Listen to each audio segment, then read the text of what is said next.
Dans le village où je suis né, à la fin des années 40, au fin fond de la campagne algérienne, il y avait 2 ruelles, une mosquée, 3 oliviers, une brouette, 10 fous, 3 chèvres, 5 milliards de mouches, 27 poules, un coq. C'était d'ailleurs le seul dans le village qui ne chômait pas. Et il y avait aussi une misère immense, plus grande que la montagne qui nous dominait. Alors mon père, n'en pouvant plus de cette misère, un matin, très tôt à l'aube, avait ramené une vieille camionnette. Il a jeté nos affaires dans la camionnette. Il nous a jeté, nous les enfants, dans la camionnette. Et il a jeté ma mère dans la camionnette. Et la camionnette a descendu la piste du village, doucement, silencieusement, au point mort. Pour ne pas réveiller mon grand-père, on voulait l'abandonner là-bas. Mais mon grand-père, qui était en train de rêver qu'on était en train de l'abandonner, s'était réveillé et dès qu'il a vu le camion cahoter sur les cailloux de la piste, il s'est mis à courir derrière nous. Il a couru 500 mètres, il nous a rejoints, il a sauté, il s'est accroché derrière le camion. Mon père, qui était assis à l'avant près du chauffeur, avait sorti la tête et nous criait de ne pas le laisser monter. On a essayé de lui écraser les mains. Mais mon grand-père, une fois qu'il est accroché, c'est trop tard.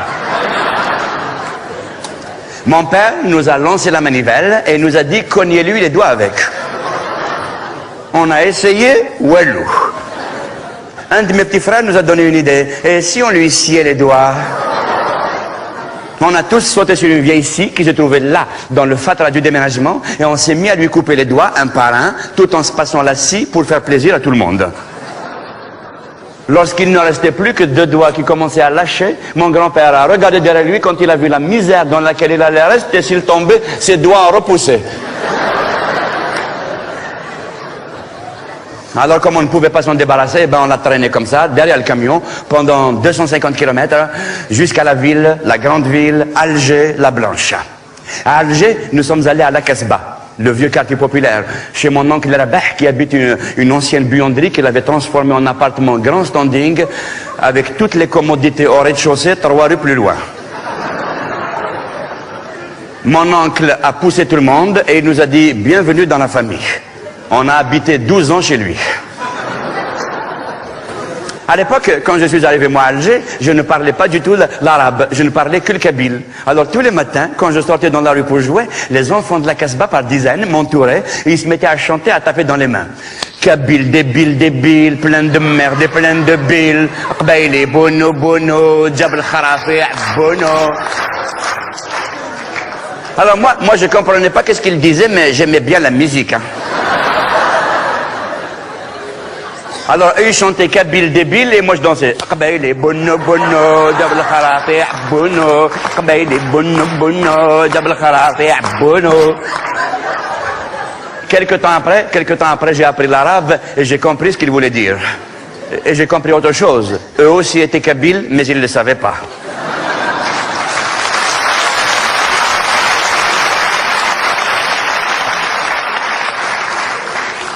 Quelques jours après notre arrivée à Alger, mon père a trouvé son premier travail comme éboueur à la voirie municipale. Tous les matins, avec mes frères et sœurs, on montait à Bab Jdid, sur les hauteurs de la Casbah, et on se mettait sur le trottoir du boulevard de la Victoire, et on attendait. On était heureux de voir arriver le camion d'ordures avec mon père debout sur le marchepied à l'arrière de la benne. On était fiers de lui. Et Bouguelb. Et quand le camion arrivait près de nous, mon père nous faisait des petits signes avec la main. C'était magnifique, on dirait le général de Gaulle qui défilait. Tous les soirs, il nous ramenait du chocolat, du fromage, des pantalons et des chemises, des crayons et des cahiers triés dans les ordures. Ah, c'était la belle époque, hein. Puis, quand la guerre d'Algérie a éclaté en 1954, mon père, de par sa fonction, est entré naturellement dans le terreau de la Révolution. Au début, il n'était qu'un simple exécutant dans les réseaux de la guérilla urbaine, puis petit à petit, il a pris de l'importance, il est monté dans la hiérarchie, et un jour, il a créé son fameux groupe, le Commando des ordures d'Alger. Un jour, ils ont arrêté mon père, ils l'ont coincé, il a fait 3 ans de prison. Ma mère était très contente le jour où mon père est allé en prison. 3 ans de vacances. C'était les seules années où ma mère n'a pas accouché.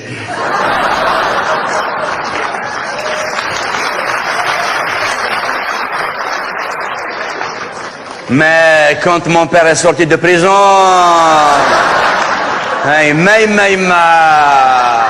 il s'était rattrapé. Hein. Tous les 3 mois, j'avais un frère nouveau. Quand mon père était en prison, nous les garçons, on avait tous quitté l'école et tous les matins, on allait au marché de la rue de la Lyre, au marché de la Synagogue, au marché de la rue de Chartres et on vendait des cigarettes, du persil, de la galette et de la chic pour subvenir aux besoins de la famille. Puis, quand mon père est sorti de prison, juste quelques jours après, l'indépendance était venue. Ou bien elle était partie, je m'en souviens plus.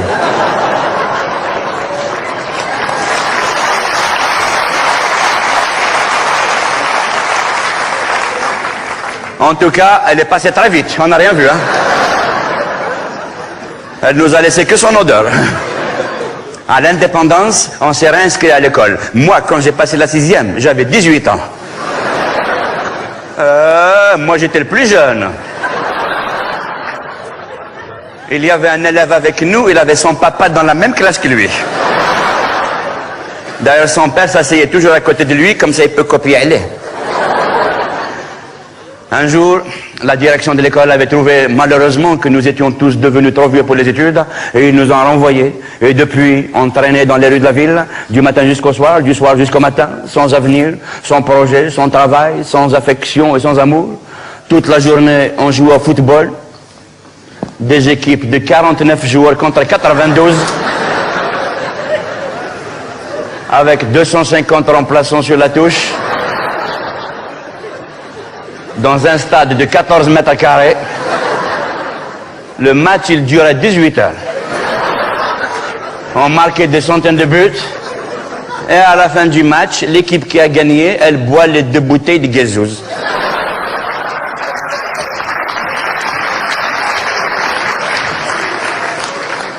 Les 2 bouteilles de limonade qui nous attendent dans un seau de glace chaude posé sur la touche. Mais tous les après-midi, à 5h30 précises, on laissait tomber le football et on allait tous se coller au mur de l'entrée de la cité et on attendait les filles qui sortaient des écoles et des collèges environnants. Alors les filles, quand elles arrivent, elles passent à côté de nous. Nous, Zama, c'est la chouma. Eh ben oui, c'est le respect, c'est la pudeur. On baissait tous la tête. Nous, on était comme ça, mais cet œil... Cet œil, il travaille. Cet œil, il va au boulot. C'est un sonar, un radar. Cet œil, on l'envoie en mission. Hein. Il suit les filles, il monte les escaliers et il rentre dans la salle de bain. Et il revient nous faire un rapport détaillé sur la situation. On était tous tête baissée quand les filles passaient. On était tous tête baissée quand les filles passaient, mais dès que Jamila arrivait, dès que Jamila passait, alors là, le goudron fondait, les murs tremblaient, et dès que nos regards croisaient le sien, on était pris par la grippe. La grippe asiatique, la fièvre espagnole. Olé, olé, matador, Jamila, on t'adore. Mais il faut dire que Jamila était belle, elle était magnifique. Elle avait un corps diplomatique. Des cheveux jaunes, elle avait des yeux comme des agates, un nez tout petit, tout fin. Jamila était belle, et nous, nadim. Les nez comme des merguez. Je te jure, il y en avait un, c'était un rouleau de merguez qu'il avait comme ça. C'est un cachet, d'accord.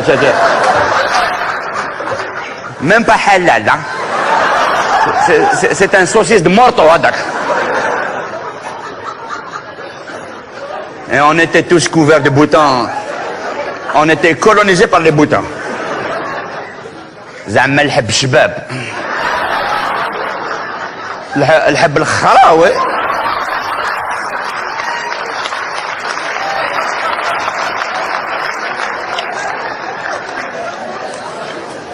Vous traduisez à vos frères français, hein? Et la nuit, dans toutes les salles de bain de la cité, fermées à clé de l'intérieur, de l'acné éclabousse les miroirs. Oui, je sais, c'est dégueulasse, mais c'est la vie, hein. Un jour, le père de Jamila, ou de Haram, le père de Jamila, le salaud, quand il s'est rendu compte que tous nos regards étaient braqués sur sa fille, il a sorti Jamila du lycée et il l'a enfermée définitivement à la maison. Alors nous, qu'est-ce qu'on a fait en revanche? Eh ben, l'endroit où on avait l'habitude de l'attendre, le QG, le quartier général, on l'a déménagé et on l'a installé sous le balcon de Jamila. Ah ben oui, c'est normal, hein, c'est normal. Si Jamila ne vient pas à Mohamed Halat Jamila. Au début, on passait sous le balcon Zahma par hasard, tu vois, pour ne pas se faire remarquer par la famille, parce qu'ils sont très dangereux. Alors on passe Zahma par hasard comme ça sur le balcon, on fait pas exprès, tu vois, c'est blindé, c'est ça. Par hasard, je sais pas. On faisait du 12 heures de par hasard par jour là-bas. Et puis après, on a fini par s'installer là, définitivement, comme Antar et Abla, comme Qaïs et Laïla, comme Roméo et Juliette. Une Juliette, 355 Roméo. On l'aimait tous. On l'aimait tous, mais personne ne l'aimait autant qu'Areski. Areski, mon ami, lui, il l'aimait à la folie. Mais lui, c'était un solitaire. On ne le voyait jamais avec nous sous le balcon. Il avait une technique à lui, personnelle, qu'il appelait la technique romantique. Il l'avait apprise dans un centre de formation professionnelle. Dans la section ajustage-fraisage. Il lui envoyait ses photos, il lui écrivait tous les jours, et en plus de cela, il lui composait de merveilleux poèmes qu'il copiait d'un livre et qu'il signait de son nom, Areski Victor Hugo. Mais je me souviens d'un poème qu'il avait composé lui-même. Pour moi, c'est le plus beau poème d'amour du monde. Je me souviens, il lui disait, « Oh, Jamila, pour toi, je peux me jeter du haut d'un bâtiment. Par amour pour toi, je peux me faire écraser par un camion. Que ce soit un semi-remorque, un bulldozer ou un dumper, je te jure sur la tête de ma mère, je t'aime plus que ne t'aime ton père. » Oh, Jamila, Jamila l'adorée, si, mi, fa, ré, do, do, sol avec toi.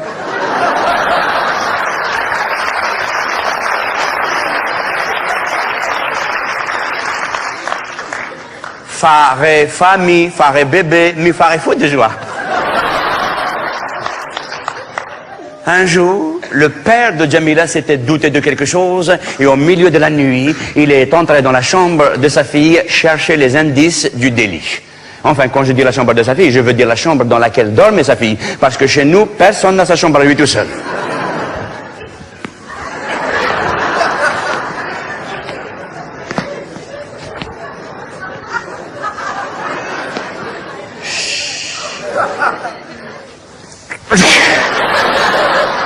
Se lo priva.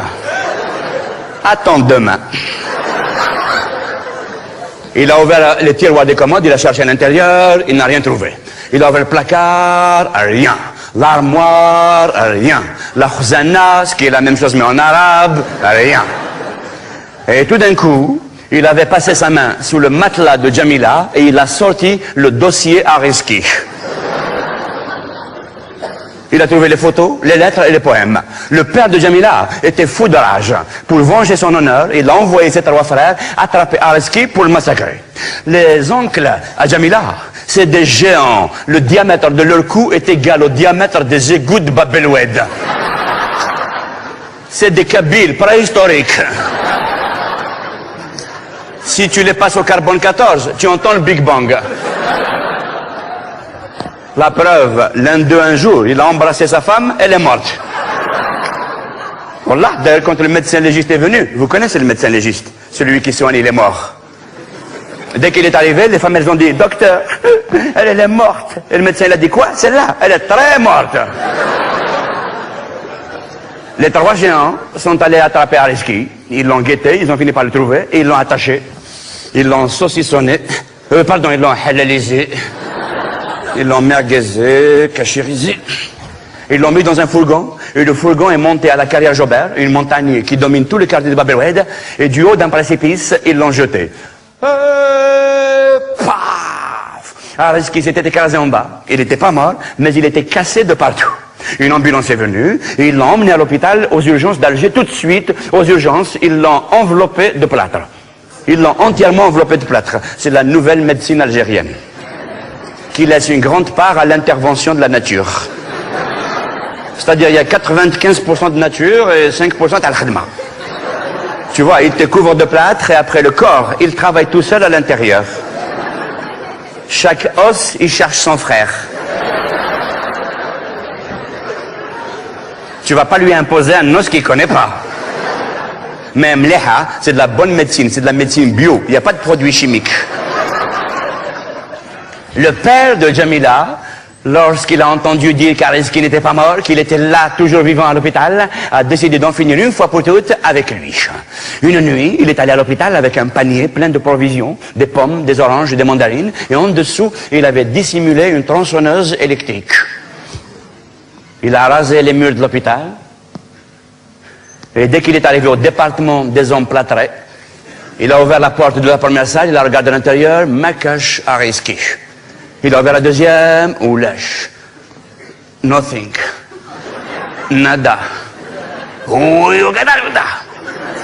Il a ouvert la septième porte, et au fond de la salle, il a vu un énorme morceau de plâtre sur lequel est écrit Areski.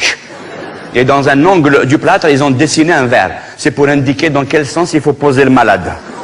Tu vois, c'est une indication thérapeutique. Il a sorti la tronçonneuse, il a branché, il a posé la lame sur le plâtre.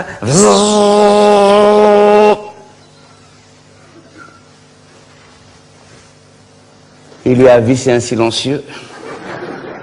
Oui, je sais, ça n'existe pas, mais ça m'arrange pour l'histoire.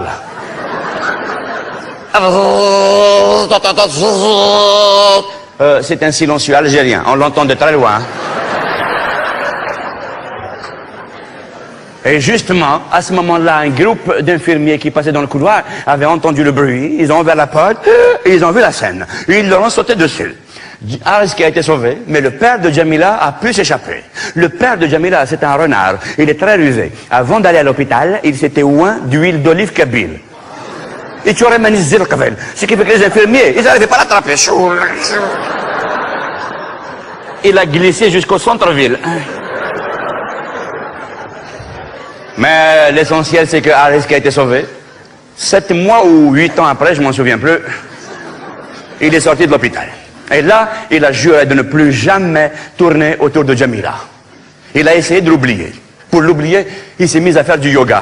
Il a resté 1 année comme ça, dans la position dite le bourricot et Bobby. Il mangeait 20 grammes d'avoine par jour, mais il n'arrivait pas à l'oublier. Elle a hanté tous les placards de sa mémoire.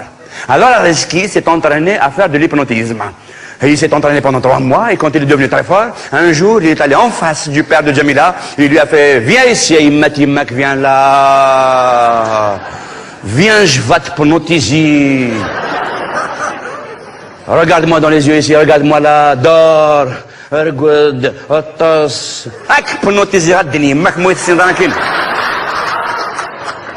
Dors, j'aime ta fille Jamila, je l'aime à la folie, et elle aussi elle m'aime. Donne-moi ta fille Jamila en mariage, donne-moi ta fille Jamila. » Et le père de Jamila lui a donné un coup de poing dans la gueule. Le père de Jamila, il est inhypnotisable. C'est un bourricot, il n'y a rien à hypnotiser. Il n'a même pas la matière d'hypnotisation dans la tête. Alors Areski était complètement dégoûté et il voulait mourir. Il s'est dit, eh ben, puisque c'est comme ça, eh ben, je vais me suicider. Et en plus de ça, je vais me suicider pour toute la vie, jusqu'à la mort, si c'est nécessaire. Et il a décidé d'aller se jeter dans une crique de Saint-Eugène, un quartier qui se trouve après Bab-el-Oued. Et en passant dans une ruelle du quartier, le regard d'Areski a été attiré par un très vieux livre recouvert d'une peau de chèvre, posé sur l'étalage d'un bouquiniste. Il a suivi les pointillés, là, tic, tic, tic, tic, tic. Il a pris le livre, il a ouvert l'Évangile selon Saint Matthieu. L'Injil Sidna Matthieu. Et il s'est mis à lire des passages au hasard. Tu aimeras ton prochain. Aimez-vous les uns les autres. Tu ne tueras point. Dieu est amour. Et ça lui a plu. Il a acheté le livre et il a décidé de remettre son suicide à plus tard. Non, mais il faut le dire très franchement. Dès le début, l'idée d'aller se suicider en se noyant lui faisait très peur parce qu'il ne savait pas nager. Il est revenu à la maison, et pendant des mois, il s'était plongé dans la lecture de l'Évangile, et petit à petit, il est entré en osmose, en symbiose avec Jésus-Christ. Et quand il a vu que Jésus faisait des miracles, il multiplie les pains, il marche sur l'eau, des fois il transforme l'eau en vin pour boire un coup avec les copains. Et il s'est dit, eh ben tiens, moi aussi je vais lui demander un miracle, peut-être qu'il peut m'aider. Il a ouvert l'Évangile sur un dessin, une gravure de Jésus-Christ. Il l'a regardé dans les yeux, il lui a fait « Oh Jésus, oh Sidna Issa ». Sidna Issa, c'est le nom de Jésus en arabe. Hein. En fait, c'est le vrai nom. Hein. Bah oui, bien sûr.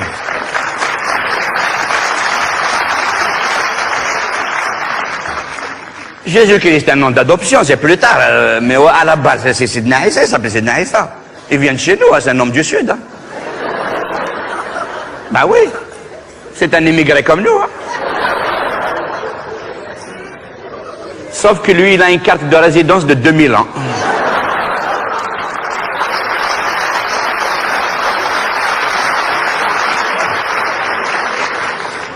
Avec possibilité de renouvellement éternel.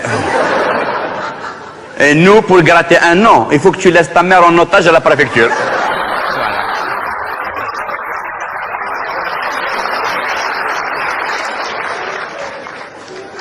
Il a regardé dans les yeux, il lui a fait « Oh Jésus, fais un miracle, dire-moi, Jésus, Sidna Issa, fais-moi oublier Jamila, efface-la jamais de ma mémoire. » Tout d'un coup, de la fumée est sortie dans les pages, la fumée a rempli toute la chambre, la fumée peu à peu s'est dissipée et Jésus apparut.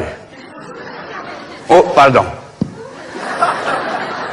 Jésus a regardé Arezki et il s'est avancé vers lui.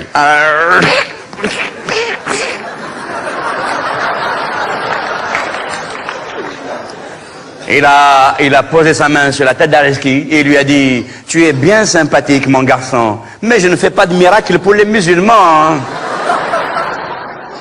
Tu étais trompé de livres et l'Aziz. Mais c'est pas mon département. » Alors Arezki, n'ayant été sauvé ni par le yoga, ni par Jésus, ni par l'hypnotisme, a décidé d'aller encore plus loin. Il s'est mis à faire de la magie noire, la sorcellerie, le shour et hshkoulen. Il s'est entraîné pendant 2 ans chez une magicienne mauritanienne. Je dis mauritanienne parce que la dernière fois j'ai dit une magicienne marocaine et j'ai eu des problèmes avec le public. Voilà, comme ça, tranquille. Ah oui. Comme ça, je l'ai délocalisé. Pas de risque. La Mauritanie, au moins, c'est tellement loin, même les Mauritaniens ne savent pas où ça se trouve. Alors donc, pendant 2 ans, la magicienne mauritanienne lui avait appris tous les plus grands tours de magie. Et en plus de cela, il s'était mis en relation avec tous les plus grands sorciers du monde qui lui envoyaient toutes les formules, les concoctions et les potions magiques. Et toutes les nuits dans la cité, on entendait Arezki hurler au loup. Et on l'entendait faire des séances de vaudou, du vaudou africain, brésilien, haïtien. Et il faisait du macumba. Humbala, humbala, humba, humba, oulala. الملح ها ها همبا لا همبا همبا هولالا ها ها همبا لا همبا همبا هولالا لا لا لا همبا لا همبا همبا هولالا ها ها همبا لا همبا همبا هولالا شلاوش شلاوش همبا لا شلاوش شلاوش شلاوش همبا لا الملح.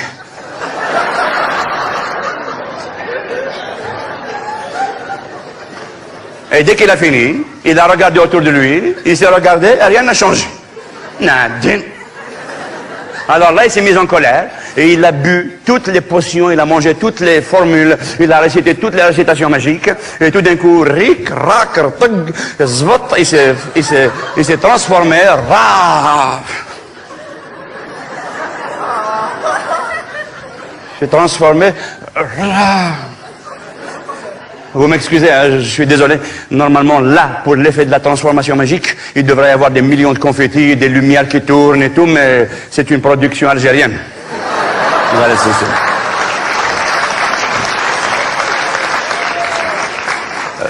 3 confettis.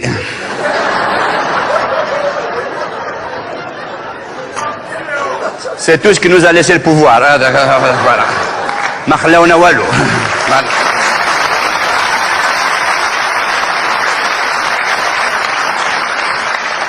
Et même ça, ils m'ont dit, tu les ramènes après quand tu reviens, hein. Tu vas pas laisser les Français vont profiter, hein. Alors donc imaginez qu'il y a des millions de confettis, des lumières qui tournent, et donc tout d'un coup, rik, rak, tag, zvot, Arezki s'est transformé, raf, raf, Il s'est transformé en chien. Il a fait un petit tour dans le quartier pour vérifier la topographie des lieux. Après, il s'est regardé et la transformation lui a plu. Surtout, ce qu'il a aimé, c'est l'antenne parabolique là-dedans. Et il s'est dit, eh ben tiens, ça va être mieux pour moi maintenant. Surtout que chez nous, en Algérie, la vie de chien vaut mieux que celle d'un être humain. Et en plus de cela, comme ça, maintenant, je peux m'approcher de Jamila sans que son papa il s'en rende compte, puisqu'il ne me connaît pas en tant que chien. Alors, il est toujours là, du matin jusqu'au soir, et il guette la sortie de Jamila au balcon, avec tous les Roméos. Et lui, c'est un Roméo. Et à chaque fois que Jamila descend de chez elle, Areski lui court derrière et il se colle à ses jambes. Jamila, au début, elle l'aimait bien. Alors elle le caressait ici, et dès qu'elle le caresse, Areski... Encore. Vegir, ici, Vegir. Il était tout le temps derrière elle, et au bout d'un moment, Jamila n'en pouvait plus. Oh, qu'est-ce qu'il est collant! Qu'est-ce qu'il est chien, ce chiant! Chalfa matad al-kulb. Un jour, il lui a fait, allez, dégage!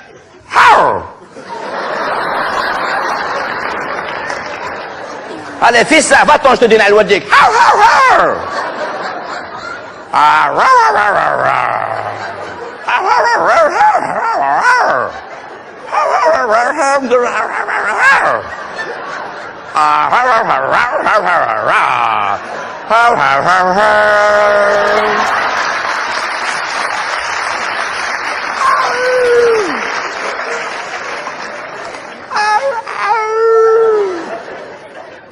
Jamila, elle a attrapé un bâton et raf! Et Areski lui a fait et en plus de ça,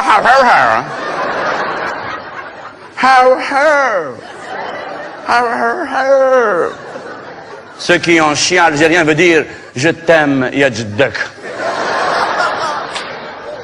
Mais Jamila ne comprenait pas le chien. Areski lui avait perdu la formule pour devenir être humain. Et il s'est rendu compte petit à petit, finalement, que la vie de chien chez nous est encore pire que celle de ceux qui mangent debout. Ils mangent dans les poubelles. Les enfants lui attachent des casseroles à la queue. Ah, l'autre fois, il y en a un, lui a attaché une bouteille de bétagaz.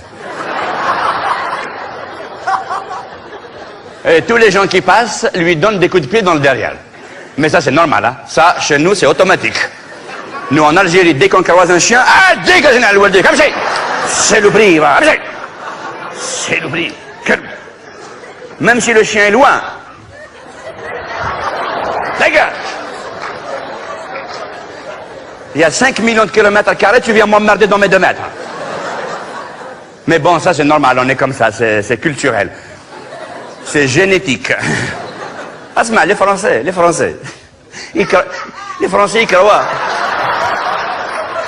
Asma, les Français, ils croient que c'est parce qu'on déteste les chiens. Non, on ne les déteste pas. On aime les frapper, c'est autre chose. Ben oui, bien sûr.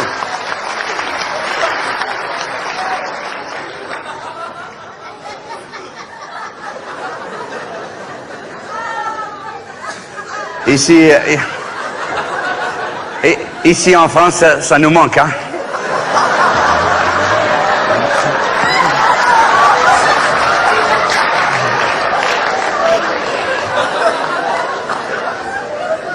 Oh, qu'est-ce qu'il est joli, les toutous. Qu'est-ce qu'il est joli, les toutous, qu'est-ce qu'il est joli. Comment qu'il s'appelle?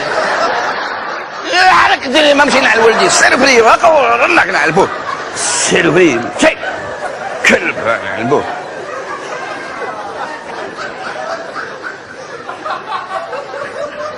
On souffre ici, on souffre. Ils sont protégés, les chiens, ici. Il y a trop de lois ici en France. On n'a pas la liberté d'expression. Les Français, ils croient qu'on est heureux parce qu'on est immigré, on est en France, alors tout va bien et tout ça. Comme ça va. Mais dedans, ça va pas.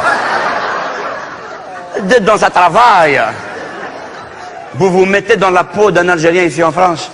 Chaque jour qui passe, à chaque fois qu'il croise un chien, il ne peut rien faire.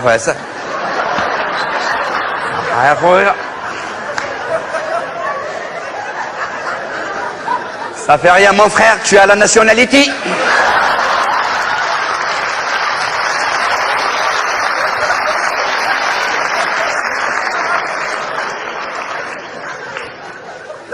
Non, si tu étais en Algérie, si tu étais en Algérie. Attends, le mois d'août. Et c'est dommage parce que la France, c'est un très beau pays. Il y a 20 millions de chiens. Il y a de la matière pour nous. Il y a du boulot. Et en plus de ça, les Français là qui entrent dans la salle, il ne faut pas imaginer Zama, tout de suite vous allez penser c'est un truc Zama qui est psychanalytique, c'est parce que Zama on est malheureux, alors on se vend sur les chiens et tout ça. Non, c'est pas psychanalytique. On est comme ça, c'est tout. C'est algérien. C'est pas freudien, c'est faridien. C'est-à-dire que chez nous, même un président de la République, il y a un chien qui passe à côté de lui, wallah, il ne le lâche pas. Ah ben tiens, puisqu'on parle de président de la République, Bouteflika, notre président de la République. Enfin, notre président. La République, on l'attend, hein.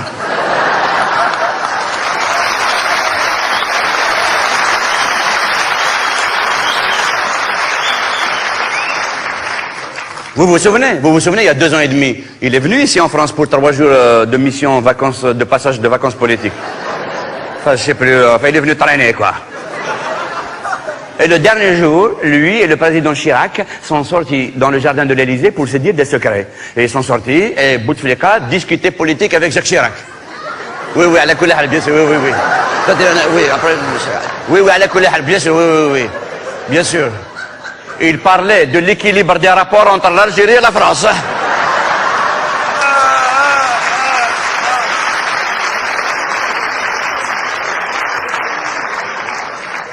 C'est le dialogue nord-sud. Et à un moment donné, il y a Madame Chirac qui arrive comme ça, elle rentre discrètement pour ne pas gêner, elle rentre dans le jardin et elle avait un chien. Enfin, quand je dis un chien, c'est pas un vrai chien, c'est le truc là, comment on appelle ça le truc là? Comment on appelle ça le trait blanc avec une ficelle là, comme ça là? Un caniche, voilà, c'est ça. C'est un caniche, mais c'est vrai, c'est pas un chien, un caniche. Wallah, ma quel badak. Un kniniche, un quininiche, c'est pas un chien. C'est un chien transgénique, c'est un OGM de chien, c'est pas un vrai chien. Non mais qu'est-ce que c'est qu'un caniche? Scientifiquement, qu'est-ce que c'est qu'un caniche? C'est un tricot avec des pattes. D'ailleurs, je me demande pourquoi ils lui mettent une laisse. Tu le mets dans la carte orange des marques. Dès que Bouteflika, il a senti du chien, il savait plus où il était, qu'est-ce qu'il fait. Il n'entend plus et tout d'un coup il dit à Chirac, Monsieur le Président, je m'excuse, je te laisse l'Algérie, je te laisse tout, mais laisse-moi les clibous là. De toute façon, je ne peux pas me retenir, je ne peux pas résister. Saloperie, va. Et Madame Chirac se retrouve à la ficelle. Oh, il est où le truc, là? Et Bouteflika revient vers Chirac. Qu'est-ce que c'est Chirac? On est venu parler politique, les clubs, attends, tu vas venir à Alger, je vais te ramener un bourricot de Mithaqana. Et puis d'abord, qu'est-ce qu'elle fait ta femme dehors? Hein? Elle traîne dans les jardins, hein? J'ai ramené ma femme, moi. Bon, nous on est comme ça, mais ici en France, vous avez remarqué, les chiens ils sont bien traités, hein? Moi j'ai vu des chiens avec les costumes, avec brushing, tout ça, le nœud papillon, avec le sac à dos derrière, portable.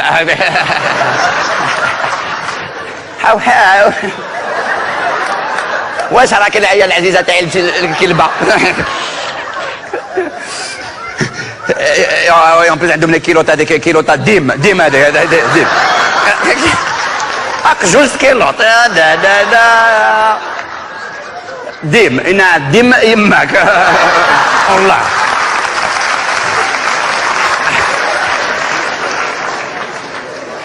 Et en plus de ça, ici en France, ici, ils les chouchoutent, ils les caressent, ils les bichonnent, ils les embrassent sur la bouche. Ouais,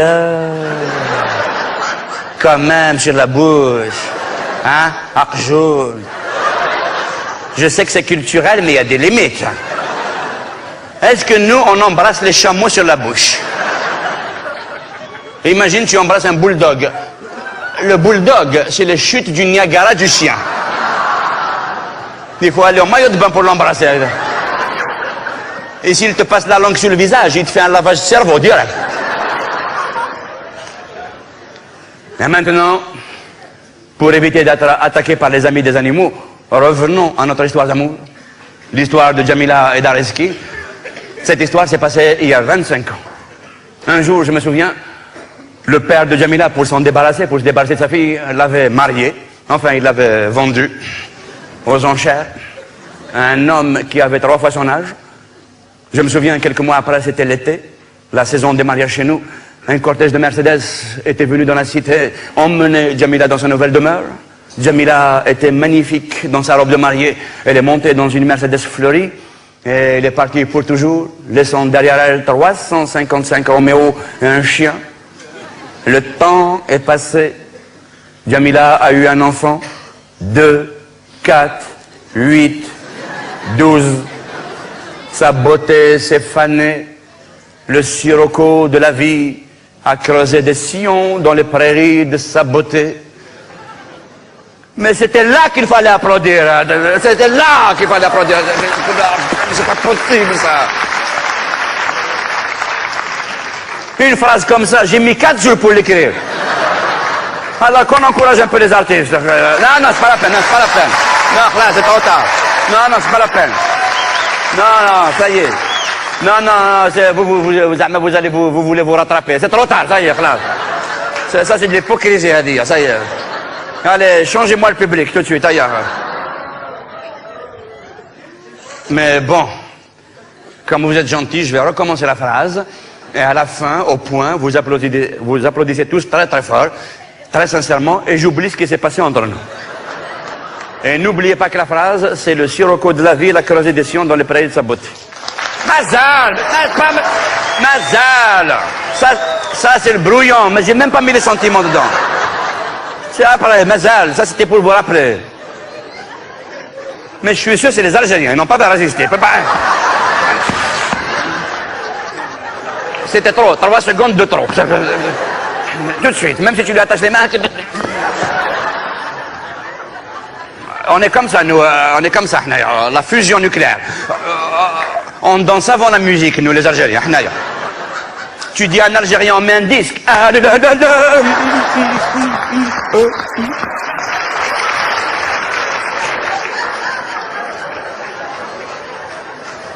Mais attends, mets d'abord le disque. Sinon, tu vas user les piles. Bon, de toute façon, il y a les Français qui sont à côté dans la salle. Les Français, ils sont cartésiens, ils sont disciplinés, ils attendent quand il y a le point. Bravo. Vous regardez et vous faites comme eux. Copiez un peu, copiez. Copiez, chouïa. Oh là, ça fait 30 ans que vous êtes là. Copiez au chouïa. Oh là, c'est... Et en plus, ce soir, vous avez de la chance, il y en a plein dans la salle. Voilà.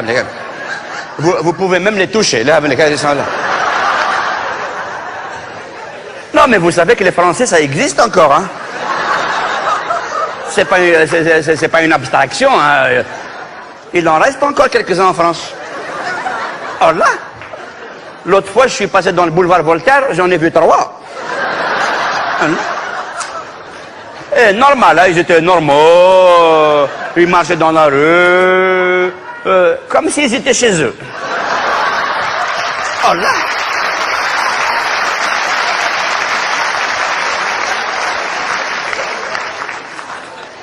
Il y en avait même un qui a rasé les murs parce qu'il n'a pas fait Ramadan.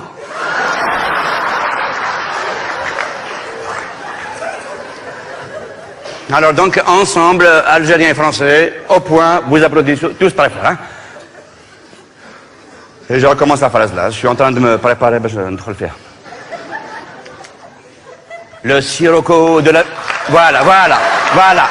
Ça, je suis sûr, ils sont arrivés 10 jours ce matin. Voilà. Il faut leur laisser 6 mois d'adaptation. Voilà. Déjà, à l'aéroport, ils étaient, ah, je suis en France. Je les vois, ils sortent du four, ils sont tout chauds, hein, les gars. Respectez ceux qui étaient avant vous ici. Hein. Alors donc, je recommence la phrase et à la fin, babakom.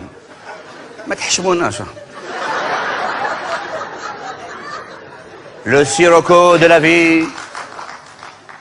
Le sirocco de la vie a creusé des sillons dans les prairies de sa beauté.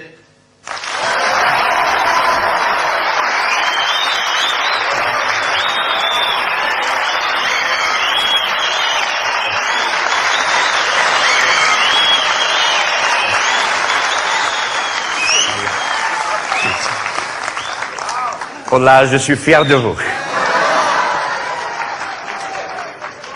Et donc un jour, au bout de 12 enfants, le mari a dit à Jamila, à sa femme, il lui a dit, viens ici. Il l'a convoqué, affectueusement. Viens ici. Ramène tous les enfants, tu les alignes là devant moi en ordre décroissant. Elle a fait ce qu'il lui avait demandé. Le mari a inspecté ses enfants, sa progéniture, un par un, parce qu'il ne les connaît pas tous. Et il a choisi les plus beaux, les plus vigoureux, il les a mis de côté pour lui, et il a laissé les autres à Jamila, et il l'a jeté à la rue avec ses enfants, après l'avoir répudié 3 fois, conformément à la loi. C'est-à-dire que chez nous en Algérie, pour divorcer, c'est très simple, il suffit que l'homme prononce la formule « j'ai été répudié 3 fois, dégage !» Hein? On est moderne, nous, hein? Hein? C'est le divorce en TGV, oh! Ah, c'est bien, les Français.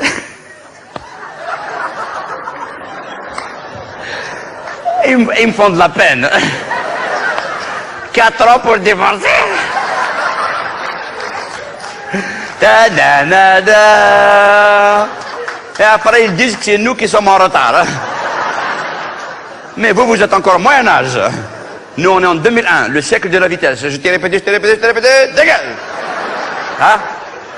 Ils sont jaloux, hein? Pour une fois qu'on a des avantages, hein? Alors donc, maintenant, depuis une dizaine d'années, maintenant, Jamila vit dans la rue. Elle mange dans les poubelles.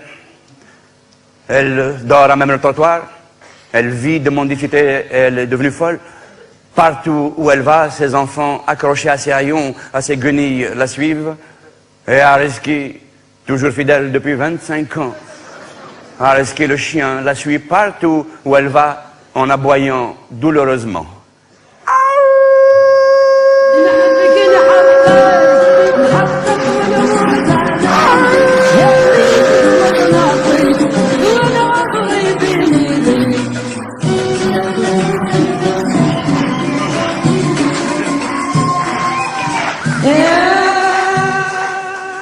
La première fois de ma vie qu'une fille m'a souri, je suis tombé dans le coma. Je suis resté 3 mois à l'hôpital, mon cœur dans le plâtre. Quand je suis sorti de l'hôpital, j'ai fait 3 ans de recherche pour retrouver la fille qui m'avait souri. Et 3 ans, c'est un minimum pour retrouver 2 yeux dans un paquet de tissu blanc. Sans autre indice que le souvenir de la lumière que son regard transmettait. Lorsque j'ai réussi à la retrouver, nous avions mis 5 ans pour organiser notre premier rendez-vous. Ce qui est normal, hein, parce qu'à l'époque, dans les années 70, il n'y avait pas d'ordinateur. Il n'y avait pas d'ordinateur pour m'aider à calculer les différents déplacements de ses 25 frères, ses cousins, ses neveux, sa mère, sa tante, les grands-mères, les cousines, enfin toutes les branches de son arbre généalogique. Parce que sa famille, ce n'est pas un arbre, c'est une forêt généalogique. Je pouvais me faire cueillir au moindre faux geste, au moindre soupir. Et en plus de cela, à l'époque, il fallait également faire très attention à la sécurité. La sécurité qui ramassait tout ce qui bougeait. Je me souviens, les agents de la sécurité de l'époque étaient tout en noir. Ils avaient des lunettes noires, des costumes, des chaussures et des voitures noires, pour ressembler à l'ombre noire du pouvoir.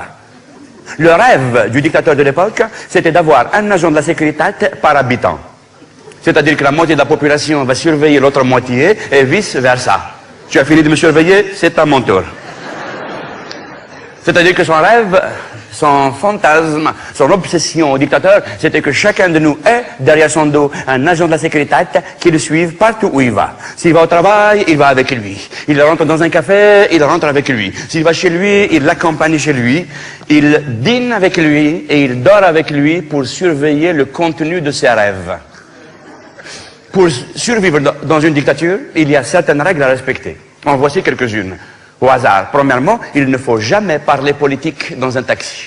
Deuxièmement, il ne faut jamais évoquer les noms des opposants au pouvoir en fuite à l'étranger.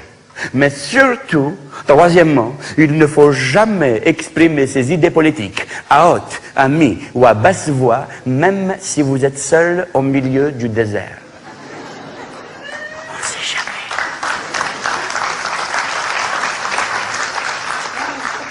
On ne sait jamais. Bien sûr. Ferme-toi. Tu es au milieu du désert, tu crois que tu es tout seul, mais on n'est jamais seul. Tu vois le lézard là. C'est pas un lézard, c'est un agent de la sécurité. Il est déguisé, non, je le connais. Dans toute dictature, tout citoyen est présumé coupable tant qu'il n'a pas prouvé qu'il est innocent. Ce qui fait que les agents de la sécurité, par milliers, circulent au milieu de la population, ils ramassent n'importe qui au hasard, des échantillons de citoyens, et ils les torturent pour voir s'ils sont innocents. Un gars de mon quartier a été emmené pendant 6 mois, il a été torturé, comme il était innocent, ils l'ont relâché. 3 jours après, ils lui ont envoyé la facture pour rembourser l'électricité qu'il avait consommée durant les séances de torture. Et en plus de cela, il avait remboursé 14 matraques qu'il avait cassées avec son dos. Dans le procès verbal, c'était marqué pour détérioration, pour détournement de matériel de l'État à destination collective. Les agents de la sécurité sont destinés à coincer les individus. Mais lorsque c'est le peuple tout entier qui n'en peut plus, quand c'est le peuple qui veut changer les choses, qui veut renverser les choses, le dictateur envoie au peuple des convois de centaines de camions bleus. Sur les toits des camions bleus, il y a des canons qui lancent de l'eau chaude. Alors nous, dans les quartiers populaires, quand on va manifester, ah bah la dictature, on y va tous avec des serviettes, du savon, shampoing, la brosse à dents, la brosse à dents, ah bah la dictature. On n'a jamais d'eau dans les quartiers populaires, alors on profite. L'eau chaude à l'œil du gouvernement. Tu profites d'une pierre deux coups, tu fais la révolution et tu prends une douche. Ah bah la dictature, ah bah la dictature, ah bah la dictature. Asma ya kho, visez, non. Non. Bah la dictature. Mais la pression, je bime, qu'est-ce que bah la dictature. Et un rinçage général. Ça, Khoya Aziz. Et à la semaine prochaine, Inch'Allah. Même endroit, même heure.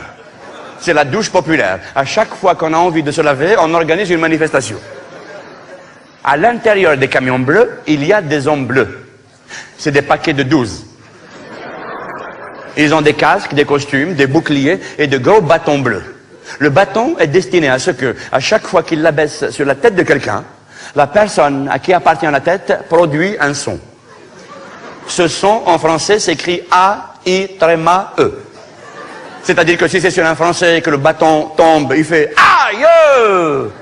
Oh, non mais vas-y mollo, hein. Allez, en l'air. Non mais, Non mais, Et les droits de l'homme, hein.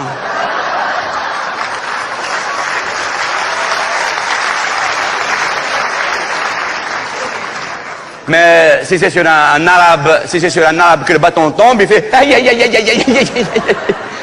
Doucement, ça fait mal. Et en plus, j'étais même pas dans la manifestation. C'est tout ce que vous connaissez, hein. Tapez, tapez, tapez, hein. Les droits de l'homme. Les droits de l'homme. Hamlik les droits de l'homme. Voilà.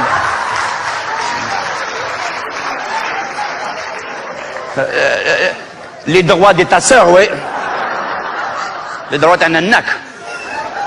Je me souviens. Oui, je me souviens pendant les événements du 20 avril 1980, il y a 20 ans de cela, c'était le printemps berbère qu'on appelait ça. C'était l'époque, la première fois où la Kabylie s'était révoltée contre le pouvoir central pour réclamer la démocratie, la liberté d'expression, la langue et la culture berbère. Et il y avait des affrontements pendant plusieurs mois entre les hommes bleus et les Kabyles. Alors les Kabyles, à chaque fois qu'on leur met le bâton sur la tête, ils produisent le son « Wayavava ». Mais ça, c'est anticonstitutionnel. Ça passe pas, c'est pas réglementaire. Alors l'homme bleu, il fait « Mais qu'est-ce que c'est que ça, va là? Mais soyez civilisés. Comment ça? Moi, je te tape en arabe et toi, tu cries en kabyle. »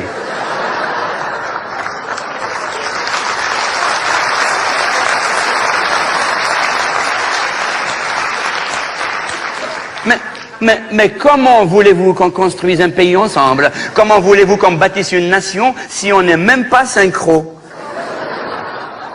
Si tu cries en kabyle, comment veux-tu que je fasse mon boulot? Je sais même pas si tu as mal. Quand je te tape en arabe, tu cries en arabe littéraire, en arabe classique, c'est-à-dire dès que je te tape, tu vocalises ta douleur. Tu fais ayoun. Allez, respire et on recommence l'exercice. Hey. Oui, je sais mon frère, c'est très difficile d'être algérien, il faut travailler beaucoup. Hey. Et en plus de cela, à l'époque, il fallait également faire très attention aux brigades anti-amoureux. C'est des voitures vertes avec des hommes verts à l'intérieur. Ils sont payés par l'État pour traquer les gens qui s'aiment. Parce que aimer chez nous est un délit très grave. Tuer, ça fait rien, malish, mais aimer, attention! Ce qui fait que les brigades anti-amoureux circulent dans tout le pays, ils vont dans tous les coins et les recoins, ils vont traquer les amoureux, ils vont dans les plages, ils vont dans les forêts, dans les jardins publics, ils ouvrent les bosquets, ils ouvrent les buissons. Parce que des fois, chez nous, il y a un petit buisson comme ça, tu l'ouvres, il y a 40 couples à l'intérieur. Nous avons de très grandes facultés d'adaptation. Tu vois la coccinelle là? C'est pas une coccinelle, c'est Zoubida. Elle s'est coccinellisée pour l'occasion, hein, c'est tout. Hein. Ce qui fait que les amoureux d'Algérie, tous rasent les murs pour échapper aux brigades. Et à force de raser les murs, les trottoirs sont pleins de poils de murs. Alors vous comprenez maintenant pourquoi nous avions mis 5 ans pour organiser notre premier rendez-vous. Mais c'était magnifique. On s'était donné rendez-vous à l'entrée du jardin d'essai. C'est le jardin d'acclimatation de la ville. On l'appelle le jardin d'essai parce que c'est là que les amoureux font les essais avant de se marier. Après 10 kilomètres de mur chacun, qu'on avait rasé, enfin, on s'était retrouvés face à face, la fille et moi. Enfin, moi et les 2 yeux dans le paquet de tissu blanc. Elle venait vers moi, moi j'allais vers elle. Elle avançait, j'avançais. Et dès qu'on s'est retrouvés à 3 mètres l'un de l'autre, on s'est arrêté. 3 mètres, c'est la distance réglementaire imposée chez nous par la loi entre un homme et une femme. Et là, on a fait semblant comme si on ne se connaissait pas. Et comme 2 parallèles qui ne devaient jamais se rejoindre, nous avions descendu l'allée principale du jardin d'essai. Raides comme des poteaux. Elle ne savait pas quoi me dire. Moi, je ne savais pas quoi lui répondre. Mais c'était magnifique. La nature riait, les oiseaux chiou-chiouaient. Les chiens waf-wafaient, les crocodiles crocodaient, les dinosaures daunanzoro. Et au bout d'un moment, je n'en pouvais plus. Il fallait que je commence à parler. J'étais obligé de parler. Je me suis mis à dire n'importe quoi. Oh, le truc là-bas. Oh, le machin. Oh, un hibiscus. C'est l'arbre qui fabrique les biscuits. Et quand on est arrivé là où il y a les animaux, là où il y a la partie zoologique, j'ai vu qu'il y avait plein de gens qui s'amusaient à jeter des cacahuètes à des singes dans une cage. Et je voulais que moi aussi on y aille pour nous aider à détendre l'atmosphère. Je suis allé acheter un sachet de cacahuètes. Toutes mes économies rahou fil kaoukao. Dès que je suis arrivé, les gens ils m'ont vu. Ils se sont mis à me jeter des cacahuètes à moi. Et il y a un des singes qui m'a dit « Mais qu'est-ce que tu fais dehors toi? Rentre dans la cage !» J'ai dit à la fille, allez viens, on va aller voir les fauves. Et nous sommes allés voir les lions. Enfin, le lion. Le seul lion d'Algérie. C'est un lion complètement mtchertcher. Je te jure. Il a au moins 190 ans. Hein. Je crois que c'est le maréchal Abdelkader qui l'a offert à l'émir Bugeaud. Toutes les générations d'Algériens le connaissent. Albert Camus a parlé de lui dans ses mémoires. Guy de Maupassant lui avait envoyé une carte postale. Il a joué dans un film de Max Lander. En 1930, lors du centenaire de la colonisation, la reine d'Angleterre lui avait fait un clin d'œil équivoque. Et il est toujours là, comme un vieux fonctionnaire dans un système bureaucratique où il n'y a pas de retraite.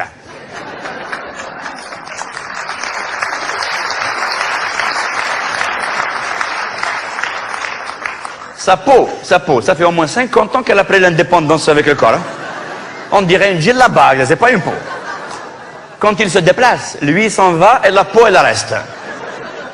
Et toute la journée, les Algérois, petits et grands, accrochés au barreau de la cage, sont là et ils l'emmerdent. Ah, le lion, bouge un peu, Nadine. Ah, fais quelque chose, oh. Allez, fais une cabriole. Passe dans le feu. Asma, j'ai payé 10 dinars, fais-moi quelque chose. Eh, mon frère, Yahoo, je te jure, c'est pas un vrai lion, hein. Et ils l'ont déguisé. Ils sont très forts. C'est-à-dire, dehors, c'est un lion, et dedans, c'est un âne. Ou alors, c'est un agent de la sécurité. Il travaille.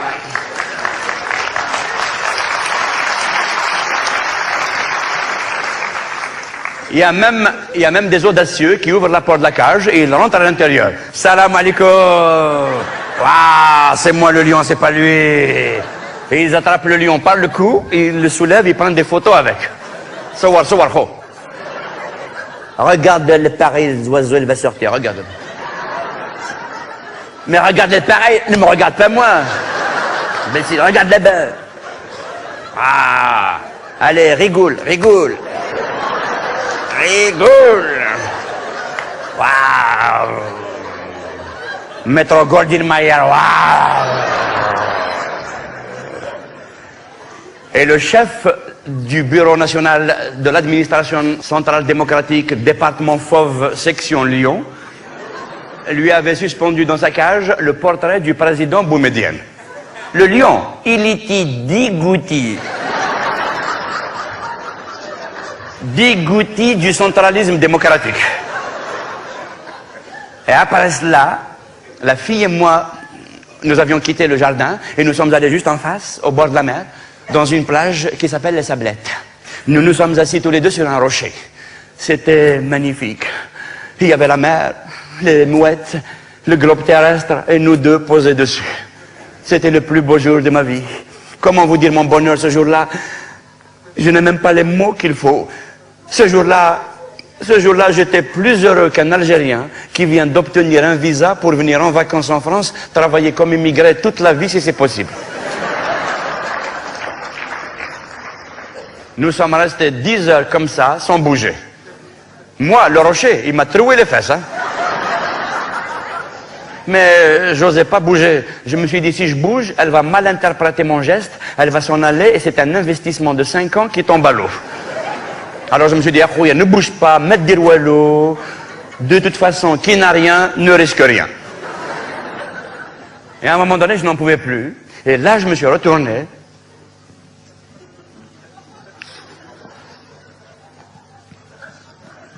Et qu'est-ce que je vois? Juste à côté de nous, sur un rocher, il y avait un vieil homme qui pêchait. Il a soulevé sa canne, et au bout de la ligne, accroché à l'hameçon, un petit poisson multicolore scintillait au soleil. Je me suis rapproché de la fille et je lui ai fait « Oh, mskina la houta. Oh, le pauvre poisson mskin. » Moi, les poissons, j'en ai rien à foutre. Hein. Je les emmerde, les poissons. De l'anchois jusqu'à la baleine, je les emmerde.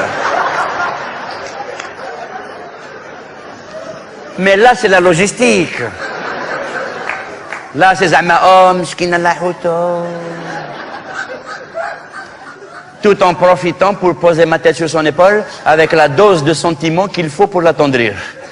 Dès que ma tête a touché son épaule, ma respiration à moi s'est arrêtée et la sienne s'est multipliée par 100. Je l'ai vu à la voilette qui faisait...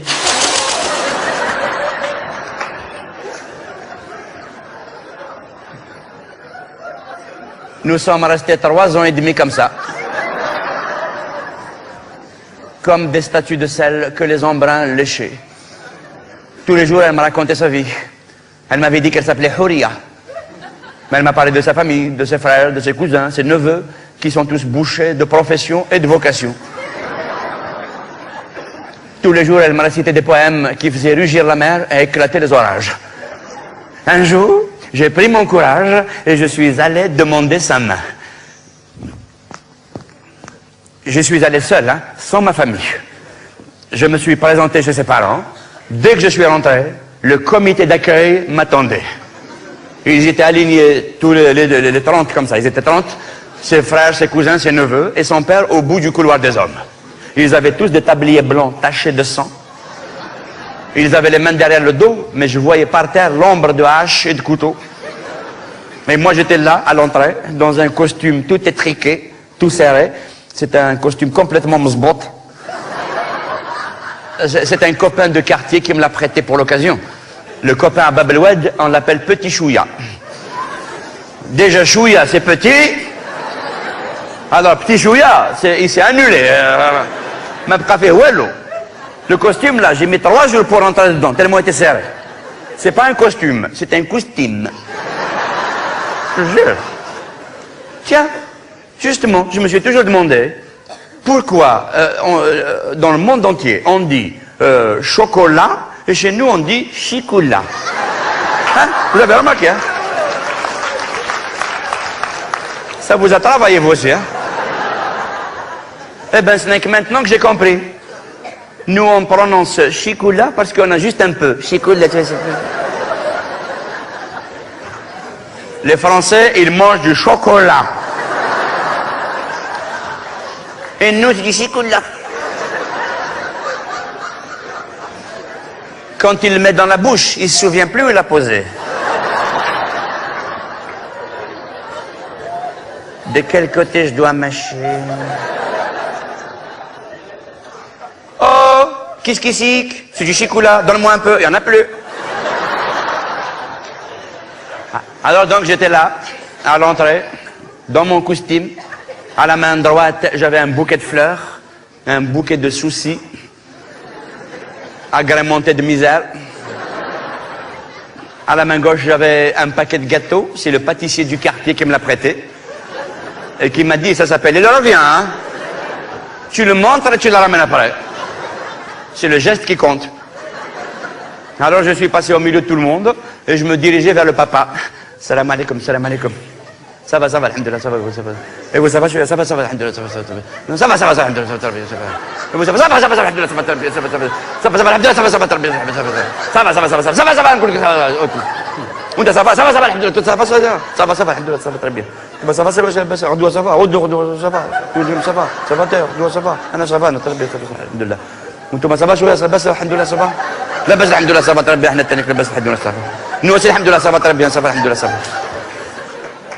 Et dès que je suis arrivé là, j'ai tendu le paquet de gâteaux. J'ai tendu le paquet de gâteaux. J'ai tendu le paquet de gâteaux au monsieur. Ah non, le gâteau, ça s'appelle, reviens. Je suis arrivé en face du père. Le père, c'était un géant. Il a fait 2 pas vers moi. Il s'est penché, il a posé son nez entre mes 2 yeux et il m'a fait « Ashut vredina dini mec !» Qu'est-ce que tu veux, enfoiré de Din Babek? Et je lui ai dit, mais monsieur, s'il vous plaît, je suis un garçon de bonne famille, mes intentions sont bonnes, je voulais juste vous demander la main de votre fille Huria. Et là, il a hurlé, Spice dik libar. Comment tu sais qu'il s'appelle Huria? Hein? Comment tu sais qu'il s'appelle Huria? C'est un bon question, ça. Hein? Comment tu l'as connu?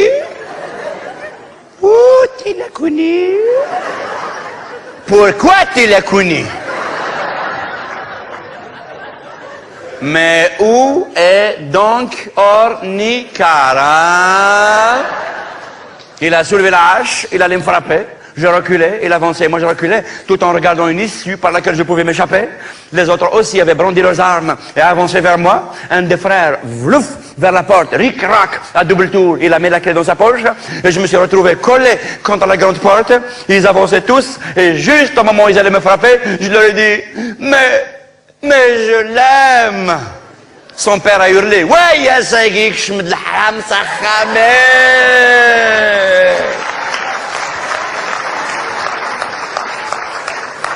Faudrait que ça je dis. Aujourd'hui, le pichi, il est entré dans ma maison. J'y vais t'arracher ta mère tout de suite.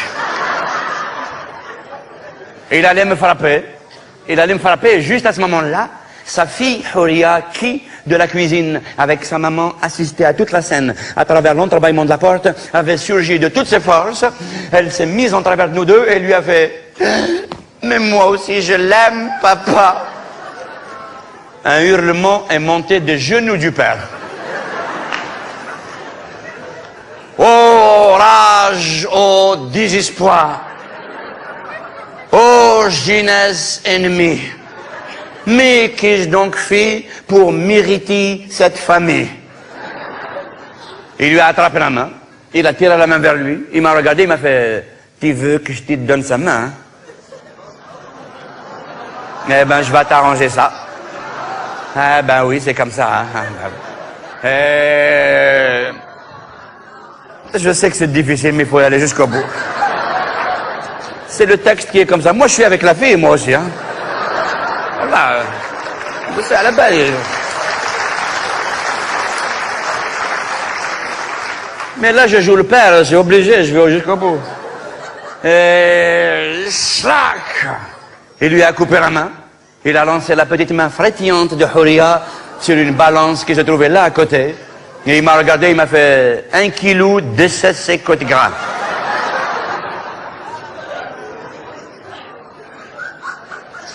Tu veux faire une affaire, je te mets l'autre avec? Eh oui. Algerian love story.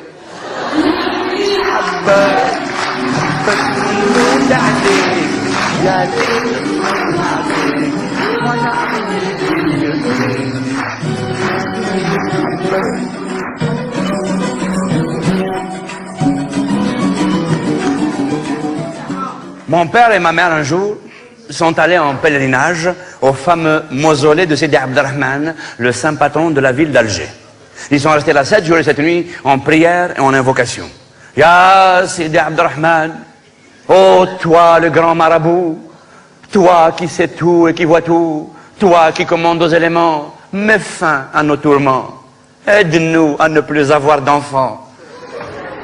On en a trop à la maison, on ne sait même pas où les mettre. Ah, Sidi Abdelrahman, ah, tu nous ranges l'affaire. Le 7e jour, une voix caverneuse jaillit du fin fond du caveau. Il leur a dit, allez mes enfants, à partir d'aujourd'hui, vous mangerez chacun 1 kilo d'ortie par jour, arrosé de 7 gouttes de sueur de poisson entre 2 soupirs de lézard au coucher de la lune, et vous n'aurez plus d'enfants. Voilà, j'ai parlé, ça fait 10 000 dinars. Allez, au suivant, allez. Mon père et ma mère étaient très heureux. Ils ont suivi à la lettre les recommandations du grand marabout. Et 9 mois après, ma mère, elle a eu 2 jumeaux. Et ils étaient verts tous les deux. À cause des orties. Mon père, il a dit que Dieu maudisse les marabouts, les lézards et toute la végétation terrestre. Et il a emmené ma mère chez le médecin. Mon père, le médecin, le docteur a dit, oui, que puis-je faire pour vous? Mon père a dit, c'est-à-dire, docteur, on n'est pas malade. On voudrait juste, si c'est possible, si tu peux nous donner quelque chose pour arrêter définitivement de faire des enfants. Voilà. Le médecin leur a prescrit la pilule. Il leur a dit 1 par jour et c'est terminé la procréation. Mon père et ma mère étaient très heureux. Ils ont suivi à la lettre l'ordonnance du médecin et 9 mois après, ma mère, encore 2 enfants. Alors mon père s'est mis très en colère, il a dit « Nadine les médecins » et il a cessé de prendre la pilule.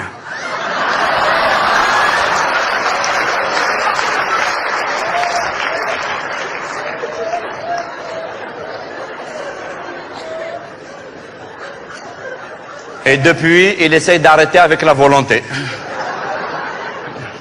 Et il faut vous dire, Il faut vous dire que si mon père et ma mère en sont arrivés là, à aller voir des médecins et des marabouts pour arrêter de faire des enfants, c'est que chez nous, dans l'appartement à Bab el Oued, il ne reste même plus une place pour une autre grossesse de ma mère. Ma mère a eu 27 enfants. Le dernier Mskin, il est mort, Allah yarhamou. Que Dieu ait son âme. Il est mort une nuit. Il dormait au milieu de nous tous. On était tous collés les uns aux autres. Etc., etc. Il y en a même qui sont vissés au mur. Et vers le milieu de la nuit, je ne sais pas ce qui s'est passé. À la même seconde, je ne sais pas si c'est une espèce de hasard, une pure coïncidence ou une conjonction de coordination. À la même seconde, on a tous inspiré en même temps. Et on a écrabouillé mon frère.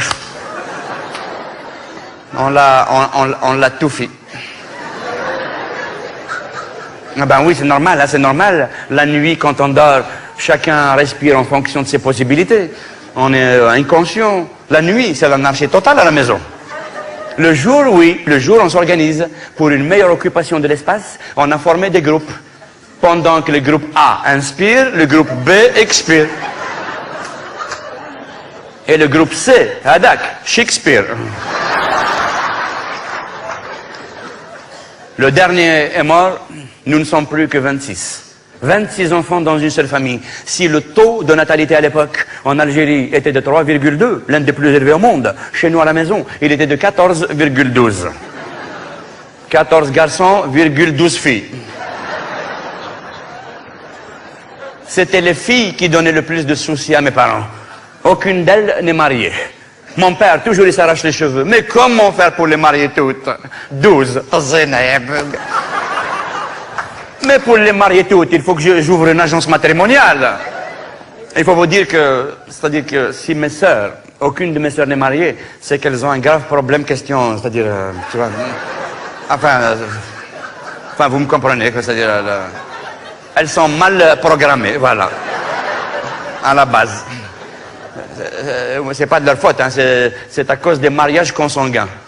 C'est parce que nous, dans la famille, depuis des siècles et des siècles, on se marie contre nous. C'est un mariage de cousins. Mon cousin, il épouse ma cousine, le cousin, il épouse ma nièce, mon oncle, il épouse ma tante, mon père, il a épousé ma mère. Depuis des siècles, on se partage 5 litres de sang. C'est le même sang qui tourne dans la famille. Ce qui fait que maintenant, la carte génétique, il est périmé. Ce qui fait que les derniers qui naissent, là, il y en a qui naissent avec un globule rouge.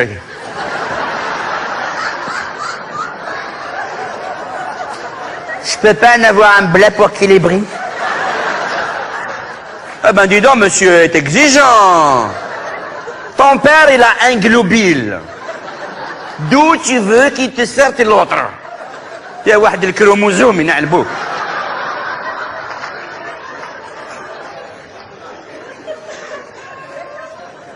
Depuis des siècles, on se marie contre nous. Quand une fois de temps en temps, quelqu'un de notre famille épouse quelqu'un d'une famille différente, c'est un mariage mixte. Alors vous voyez qu'est-ce que ça donne? Encore moi ça va. Ah oui, je suis l'un des modèles les mieux réussis. J'ai un cousin, un jour il s'est énervé, il a coagulé.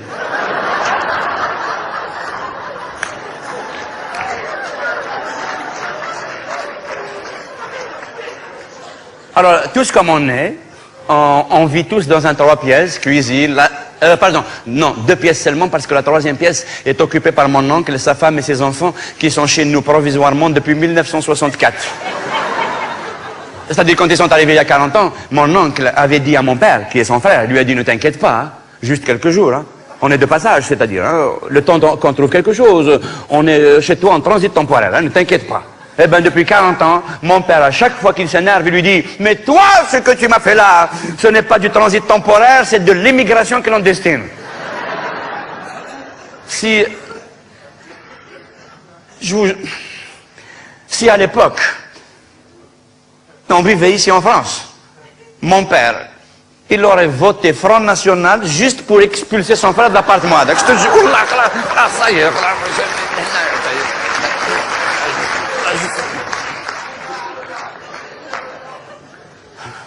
Mon oncle et sa femme, mon père a tout essayé pour essayer de le sortir de là. par tous les moyens, n'est pas réussi. Par la voie légale, par la voie ferrée, par la voie lactée, sont toujours là. Alors, mon oncle et sa femme, qui est approximativement ma tante, ils ont 13 enfants. Enfin, jusqu'à ce que je sorte de la maison ce matin. Hein. Ah ben oui, parce que ma tante, elle est rapide. Hein.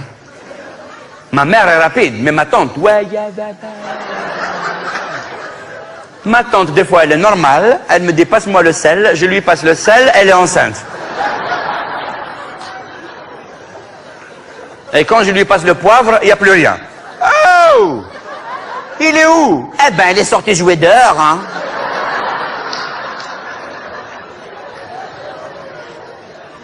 Alors, voyons combien nous sommes en tout à occuper cet appartement de 3 pièces. De 3 pièces. Alors, nous, on est 26, hein, avec mes frères et sœurs, plus mon père et ma mère, mon grand-père. Non, mon grand-père, on ne va pas le compter dans l'espace. On a réglé le problème avec lui. Comme on habite au 5e étage, du balcon, on a fait sortir une planche et il est accroché là-bas. Mon grand-père à Bab el-Oued, on l'appelle Mohamed Ben Batman.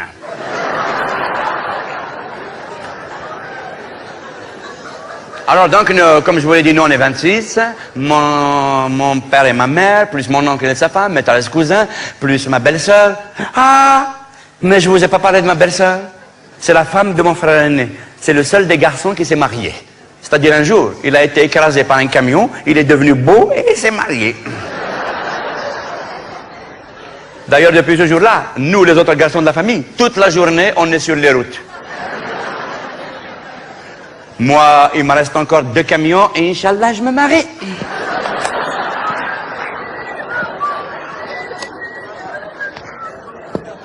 Je vais juste arranger ce côté, c'est bon. Le jour où mon frère aîné avait émis le désir de se marier, il a dit à mon père qu'il voulait se marier l'été suivant. Mon père a cherché dans l'appartement un endroit qu'il pouvait leur donner à lui et à sa future femme. Pour qu'ils aient un espace dans l'appartement, pour qu'ils aient un petit nid à eux, pour qu'ils aient une intimité. Comment dit-on intimité en algérien? C'est pas la peine de chercher, ma cache.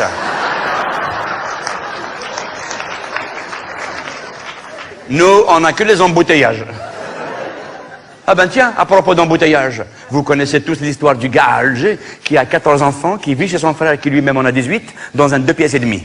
Une nuit, le gars était complètement dégoûté. Il était saoul, il traînait dans les rues, il était désespéré, et il voulait mourir. Et tout d'un coup, en marchant dans les rues, au milieu de la nuit, il a buté contre quelque chose, il a failli se casser la gueule, il s'est retourné en colère, il allait donner un coup de pied. Et il voit par terre une bouteille. Une magnifique bouteille telle qu'il n'en avait jamais vue de sa vie. Oh là là, la bouteille, qu'est-ce qu'elle est jolie!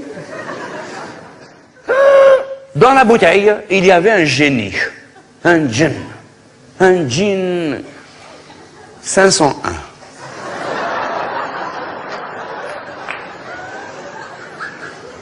Le petit génie dans la bouteille lui faisait, au gars, lui faisait ouh, ouh, ouvre. Hella. Des bouchons. Le gars, poc, il a ouvert la bouteille, un magnifique, énorme et formidable génie est apparu qui lui fait eh ben mon ami, toi tu peux dire que tu as de la chance. Ça n'arrive qu'une fois tous les 1000 ans, tu m'as trouvé sur ton chemin, eh ben tu as droit à un vœu. Demande-moi ce que tu veux, et ton vœu sera exaucé immédiatement. Le gars il regarde le génie, il lui fait oh monsieur le génie, je voudrais un appartement, je voudrais un F4. L'autre il le regarde, il lui fait un F4, hein. Moi, je suis un génie et j'habite dans une bouteille.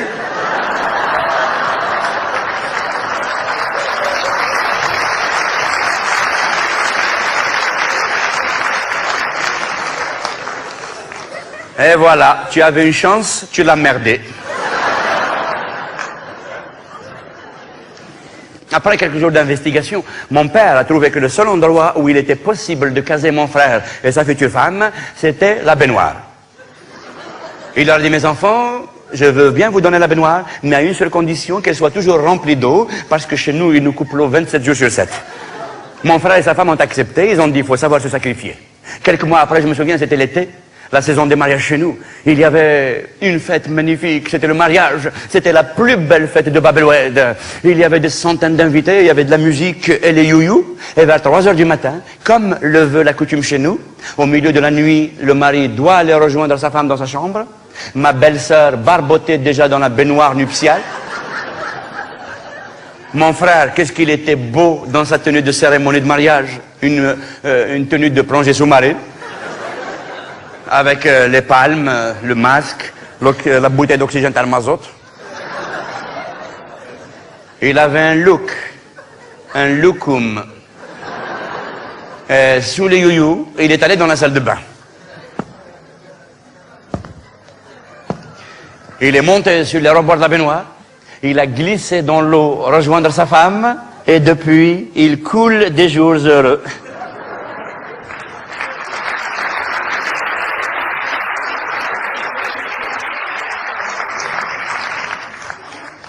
À force de vivre dans l'eau tous les jours, par un effet physique assez compréhensible, petit à petit, il commençait à leur pousser des écailles, et des nageoires, des branchies. Ça fait maintenant 5 ans qu'ils sont mariés, ils ont 2 enfants, un merlan et une sardine. Et ma belle-sœur est enceinte en ce moment, il paraît que ça va être un maquereau. D'après l'océanographie, hein. Parce que c'est possible de la carnette, hein. Alors, voyons maintenant, récapitulons combien nous sommes en tout dans l'appart. Alors, on a dit, nous, on est 26, mon père et ma mère, mon grand-père, mon oncle et sa femme, mes 13 cousins, ma belle-sœur, plus le mérou et la sardine, le fantôme de Madame Rosa. Ah! Mais je vous ai pas parlé du fantôme. Nous avons un fantôme qui vit avec nous dans l'appartement. Ça fait 40 ans, on l'a trouvé là en 1963, lorsque nous avions quitté la buanderie de mon oncle Rabah la Kasbah, pour venir habiter à Bab el Oued dans le quartier européen. C'était 1 an après l'indépendance. Comme vous le savez, en 1962, juste après les accords de Vittel. Les Français d'Algérie ont quitté le pays et ils ont laissé là-bas des centaines de milliers d'appartements, de demeures, de maisons et de villas qui ont été vite, tout de suite occupés par des millions d'Algériens. Mon père, lui, en 62, il croyait que l'indépendance, c'était une ruse du général de Gaulle. Et il a continué à faire la guerre tout seul pendant 1 an. 1 an après, quand il s'est rendu compte que c'était vraiment la fin de la guerre, il est allé à Bab el Oued, dans le quartier européen, chercher un appartement plus vaste pour nous tous. Mais le problème, c'est qu'1 an après, il ne reste plus de demeures, elles sont toutes occupées. Il restait un seul appartement vacant, mais les gens disaient à mon père, attention, ne rentre pas dans cet appartement, il est hanté. Et c'est vrai qu'il l'était. Il y avait des centaines de fantômes de Français d'Algérie qui se sont tous à l'indépendance donné rendez-vous là, dans cet appart, pour être ensemble, entre eux, dans une intimité fantomatique. Alors mon père, quand on lui a dit qu'il y avait des fantômes, il a dit, il n'y a pas plus fantômes que nous. Allez, venez mes enfants. On a occupé l'appartement. Les premiers temps, quand on est arrivé là-bas, les premières nuits, toutes les nuits, les fantômes, par dizaines, ils sortaient, ils étaient là, par groupe comme ça, ils avaient des draps blancs, des trous ici, ils avaient des chaînes, ils étaient là, cling, cling, cling, ouh, nous sommes les fantômes, ouh, on va vous frayer, ouh, allez, va dormir, va. Tu as vu l'heure qu'il est, راح ترقد على راك راه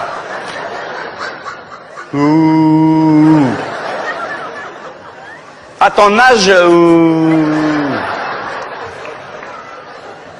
va profiter du repos éternel Yatana au lieu de traîner toute la nuit et arrête de faire des trous dans les draps, c'est pas ta mère qui va les coudre. 3 mois après, les fantômes, ils payaient le loyer.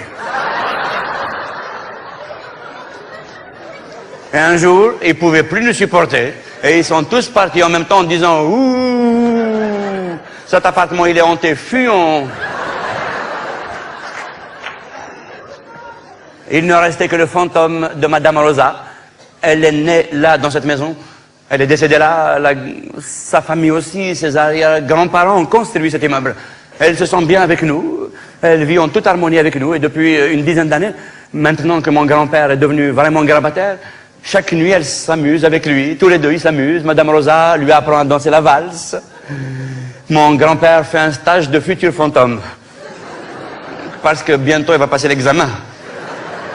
Ah, il va l'avoir du premier coup.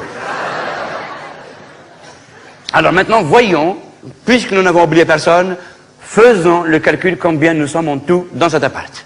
Alors donc on a dit, alors 26 plus 13 plus 2 plus 2 plus 2 plus 1 plus 1 plus 2. Si c'est 2, 8, 1, 9, 2, 13. Je pose mon frère, je retiens mon cousin.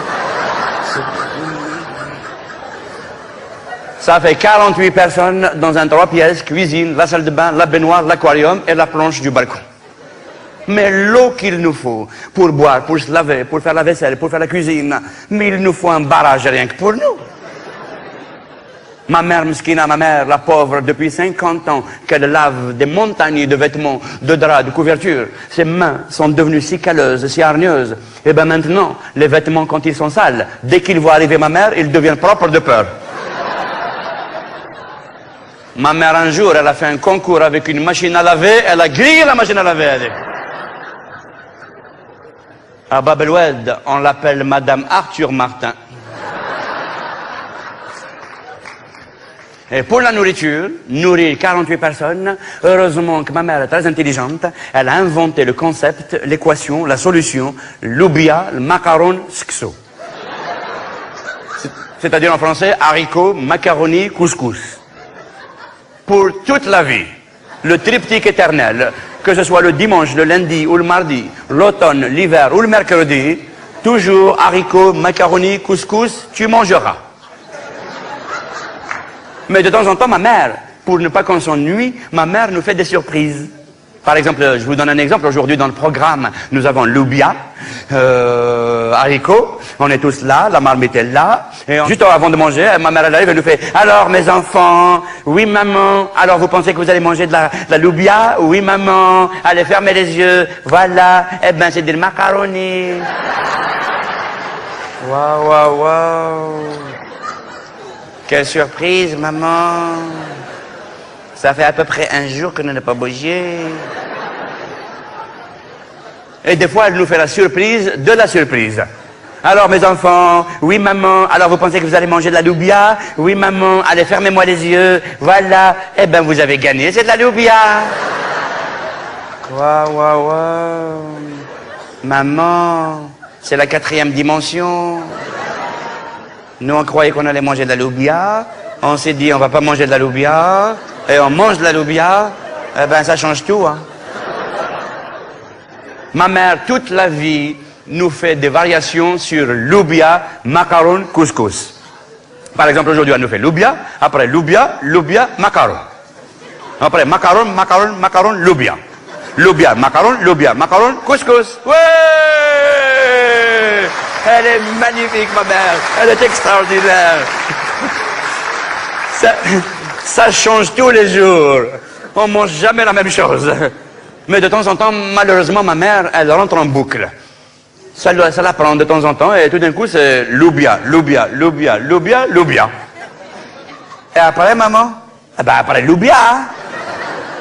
On change pas une loubia qui gagne, hein. Et ça continue. Loubia, loubia, loubia, loubia, loubia, loubia. Maman, loubia! Alors on n'ose plus intervenir. On ne veut plus l'interrompre. On se dit qu'un jour, elle va prendre conscience toute seule. Peut-être qu'un jour, ça va être la fin des haricots. Eh ben non. Des fois, ça dure 9 mois et demi de loubia jusqu'à ce qu'on ait la nostalgie du macaron. Ya le macaron, oui tu. Ya le macaron, mon amour, je t'aime. Ya habibi. Ya le macaron, où est-ce que tu étais allé t'y cacher? Ya le macaron, peut-être tu n'as jamais existé. Peut-être on t'a juste rêvé. Si vraiment tu as existé, prouve-le, reviens. Alors, au bout de 9 mois et demi, loubia, loubia, loubia, quand ça s'arrête, nous, automatiquement, on s'attend à ce qu'il y ait macaron. Parce que c'est musical, c'est comme ça. Loubia, loubia, macaron. Eh ben non, c'est couscous. Ouais! Ma mère nous surprendra toujours. À chaque fois, elle nous surprend. On s'attend à la loubia, on a le macaron. Le macaron, non, loubia. Skso, non, loubia. Macaron, macaron, non, non, skso, macaron, après le loubia. Tu préfères pas le macaron, on laisse reposer sur skso, on met le loubia, après on revient avec le machin, avec ça fait équilibre sur macaron. Non? Ah ouais. Tu préfères loubia, tu préfères la technique. Ah ok. Non, non, ça c'est pas pour moi, c'est pour eux. Hein. Moi, je m'en fous, je peux rester 5 mois maintenant à Courchana. Hein. C'est pour... Donc, tu préfères le loubia, le macaron, parce que... Macaron...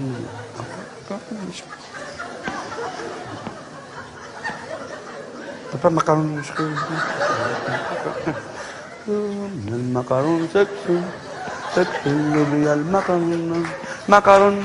loubia, le macaron sexo, loubia, le macaron sexo, loubia, le macaron, loubia, le macaron sexo, macaron, loubia, le macaron sexo, loubia, le macaron sexo, le macaron, loubia, le macaron sexo, loubia, le macaron, loubia, le macaron sexo, loubia, macaron, loubia, sexo, loubia, le macaron sexo, le macaron, loubia, le macaron sexo, loubia, le macaron, loubia, loubia, le macaron sexo, loubia, le macaron sexo, loubia, le macaron, loubia, loubia, le macaron sexo, loubia, le macaron sexo, loubia, le macaron, loubia, loubia, le macaron sexo, loubia, le macaron sexo, loubia, le macaron, loubia, loubia, macaron sexo.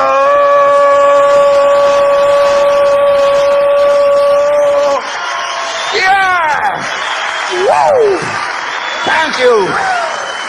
Woo! Yeah. Woo! Yeah. Woo!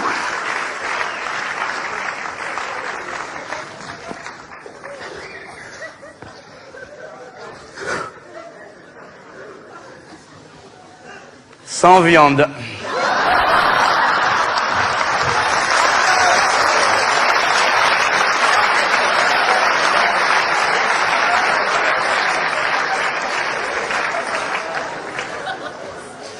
Nous n'avons jamais mangé de viande.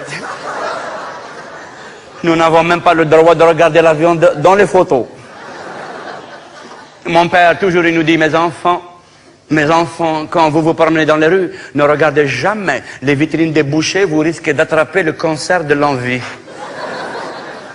Ce qui fait que la nuit, quand on dort la nuit, tous comme nous sommes dans la maison, on ne rêve que de viande. Dans nos rêves, on mange des tonnes de viande. On est boulimique, nous sommes obèses, nous sommes insatiables. À côté de nous, les grands carnivores, comme les lions, les tigres, les Américains, c'est des végétariens. Nous, on mange de la viande. Tu veux pas finir le bœuf? Passe-le-moi. Ah oui,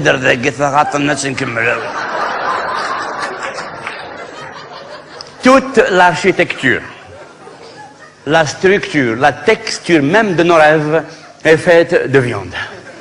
Les maisons dans nos rêves sont en viande. Les routes sont en viande. Les voitures, c'est de la viande. Les légumes, c'est de la viande. Une nuit, je me souviens, on a mangé un vélo pané à la napolitaine. Une fois, je me souviens, j'ai fait un rêve effarant, un cauchemar atroce. J'avais rêvé que je me suis retrouvé dans l'un des quartiers les plus malfamés, les plus sinistres, les plus dangereux de la basse Casbah d'Alger. Je vous jure, si ce n'était pas un rêve, jamais je mettrais les pieds là-dedans.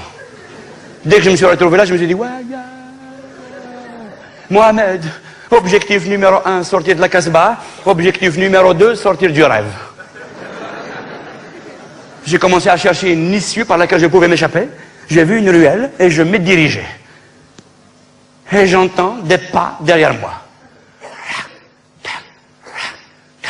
Le même genre de pas que ceux de Dracula, tels qu'on les imagine la nuit, juste avant de dormir, quand on lit le livre de Bram Stoker, et qu'on fait ce genre de rêve, comme celui que je vais vous raconter là maintenant.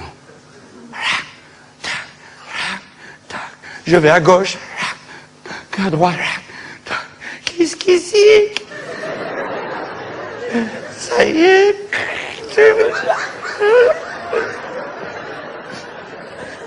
En plus de ça, je voulais même pas me retourner pour voir la chose qu'il y avait derrière moi. Je me suis dit comme ça, si la chose qui est derrière moi, elle me tue, je meurs sans garder le souvenir de la chose qui m'aura tué. Voilà. Tu meurs tranquille, tu gardes pas de mauvais souvenirs. Et tout d'un coup, je me suis dit, mais Mohamed, c'est peut-être juste quelqu'un qui va chez lui, ne t'inquiète pas. C'est juste, il fait des pas comme toi, c'est normal, tout le monde fait des pas. Il n'y a pas que toi. Allez, vérifions d'abord si c'est toi qui le suis. Alors je fais un pas. 2 pas, 3 pas, je m'arrête, les pas ils font 1 pas, 2 pas, 3 pas, ils s'arrêtent. Je suis foutu. Et tout d'un coup je voulais me donner du courage et je me suis dit, n'aie pas peur Mohamed. Je me suis dit comme ça parce qu'à l'époque, avant d'émigrer ici en France, je m'appelais encore Mohamed. Ah ben oui, c'est normal, si c'était ici en France que j'avais rêvé, je me dirais, t'emballe pas, Michel. Ben oui, bien sûr. Padre Fifi, Michou. Non mais arrête avec ta parano, Mich. Non mais attends, non mais t'es louf ou quoi, là? Non mais attends, qu'est-ce que tu nous fais, là? Non mais arrête tes conneries, là. Non mais attends, tu t'imagines que c'est pas parce qu'il y a un mec derrière toi qu'automatiquement le mec va te poignarder. Non mais attends, la Terre elle est ronde. Si chacun devait poignarder le mec qui est devant lui, il n'y a plus personne sur le globe.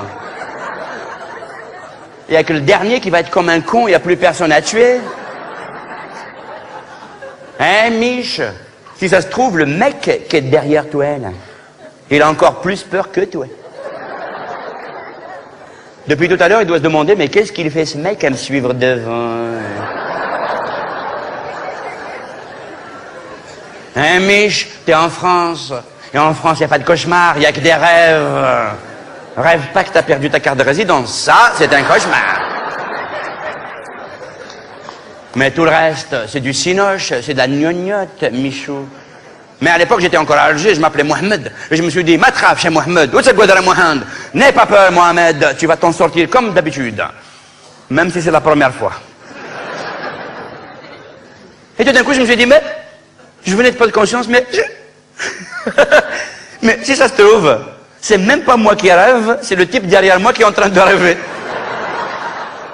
Et que c'est moi qui suis dans son rêve à lui. Et moi, comme un con, depuis tout à l'heure, je lui ai écrit le scénario, je lui ai fait le dialogue. T'as qu'à te démerder avec ton rêve, hein? Je suis pas le nègre de tes rêves, moi. Et tout d'un coup, je me suis dit, ici, le type derrière moi est en train de faire un rêve érotique.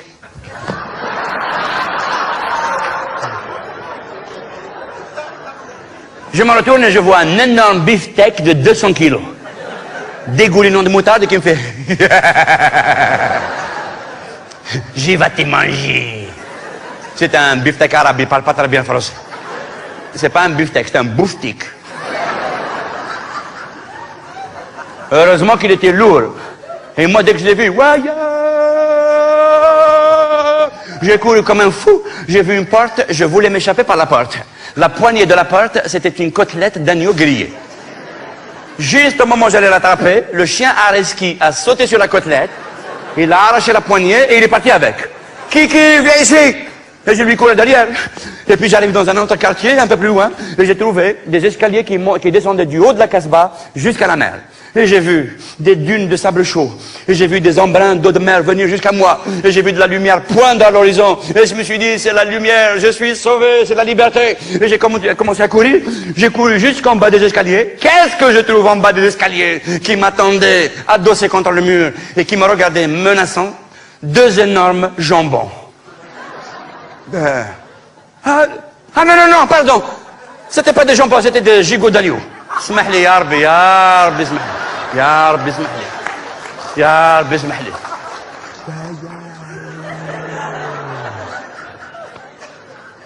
Ah ben oui, nous on n'a pas le droit de rêver les jambons, hein. Ah oui. Vous vous souvenez qu'est-ce qu'il a dit le grand psychologue algérien? Le grand psychologue algérien, c'est Mohamed Freud. Et il a dit, si tu rêves les jambons, ça fait d'air, c'est un désir qui les refoulit. Oui. Nous, on mange et on rêve les gigots des motos. Le moto avec le truc, là. Et s'il n'a pas le truc, tu ne le manges pas, c'est pas un moto, c'est un mobilette. Alors donc, c'était deux énormes gigots de moutons qui m'ont regardé, qui m'ont fait « On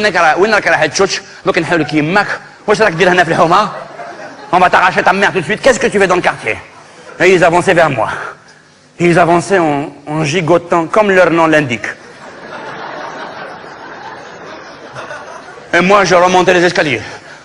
Je remontais les escaliers en marche arrière, en m'appuyant sur la hampe de veau. Et j'arrive au milieu des escaliers. J'ai pris mon élan, ma respiration, je me suis retourné, j'allais courir vers le haut, et j'ai vu le beefsteak qui descendait. Les gigots qui montaient. J'étais pris en sandwich entre trois viandes. Juste au moment où ils allaient m'attraper, j'ai vu la main coupée de Houria passer devant moi. Je voulais que la main de Houria m'attrape et qu'elle m'aide à sortir de ce cauchemar, mais la main est montée là-haut dans le néant de mes rêves, et elle a disparu. Les viandes allaient m'écrabouiller, et juste à ce moment-là, une de mes sœurs qui dormait près de moi, qui elle aussi faisait un cauchemar, avait hurlé, ça m'a réveillé, je l'ai secouée, je lui ai dit « Mais qu'est-ce qu'il y a? Qu'est-ce qui se passe? Qu'est-ce que tu as ?» Elle s'est réveillée, elle m'a fait « J'ai été poursuivi par un skéloupe !»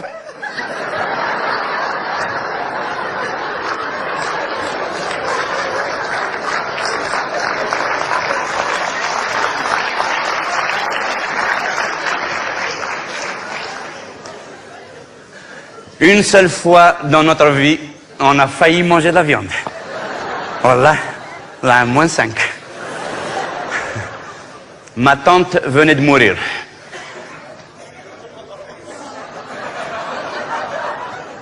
On n'allait pas manger ma tante. Elle n'est pas des sauvages. Elle est trop dure. C'est-à-dire, ma tante, elle est morte au bled, dans le village. Elle nous a laissé un héritage. On a hérité d'une poule. Une énorme poule berbère avec plein de viande dans les plumes. Mon père est allé à l'enterrement et 2 jours après, il est revenu avec la poule. On l'a mise dans le salon et on l'a enfermée. Et nous sommes tous allés à la cuisine pour chercher des instruments pour la travailler. Et comme on ne s'y connaît pas, chacun a cherché ce qu'il a trouvé, a ramené ce qu'il a trouvé. Il y en a un qui est revenu avec un balai, l'autre avec une scie, un marteau, une fourchette, un couteau. Il y en a même un, il est venu avec la bouteille de gaz. Il a dit, je vais la gazer, le gaz. Donc, une gazière.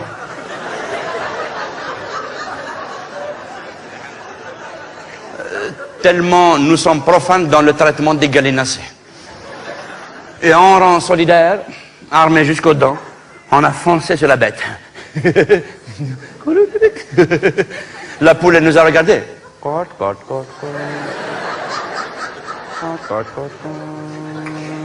Et nous, on avançait, elle reculait, et dès qu'elle s'est retrouvée collée contre le mur du fond, elle n'avait plus où aller. Elle nous avait arrivé sur elle.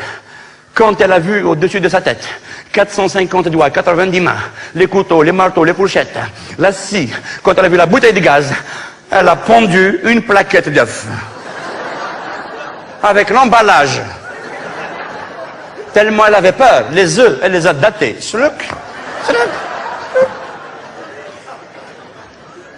Et juste au moment où on allait la frapper, raf, elle est tombée dans les pommes et elle est morte d'une crise cardiaque. Avec un infarctus du numéro 4. Ma mère, elle l'a mise dans une cocotte minute algérienne, aérodynamique et turbonucléaire, fabriquée à Inoussara. Elle a mis sur le feu, et nous tous les 47, on est tous rentrés dans la cuisine pour ne rien rater de l'événement historique. Et on était tous serrés là-dedans à attendre que ça cuise.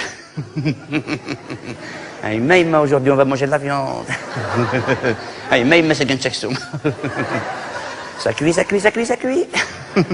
Et dès que ça a cuit, ma mère elle a éteint, elle a enlevé le sifflet, une pression énorme est sortie de la cocotte minute. Et la cocotte, tout d'un coup, incroyable mais vrai, elle s'est mise à s'élever dans l'air. Elle s'est mise à tournoyer. Et nous, on était là. Ouais, yeah. La fenêtre de la cuisine était ouverte et la cocotte, elle a fait. Viens. Elle est partie dehors, dans le ciel de Babelwed. Elle s'est envolée. Et nous tous, on a dégringolé les escaliers. Nous sommes allés dans la plus grande avenue du quartier et on lui courait derrière. La cocotte minutana, reviens.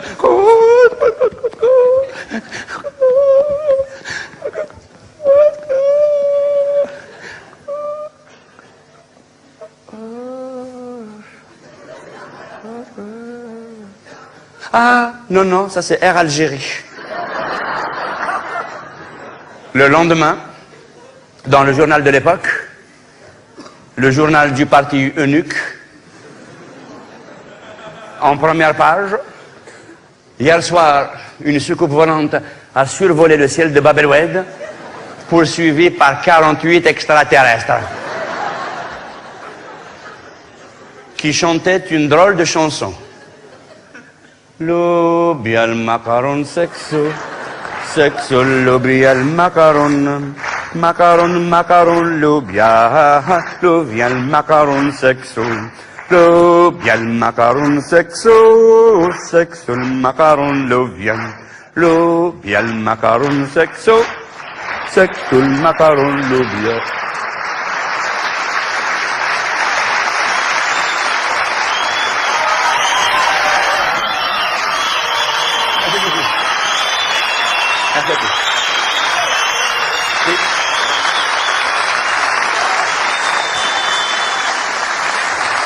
Merci.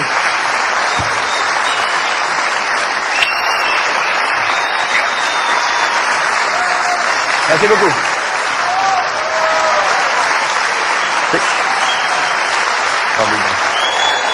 C'est comme ça, hein?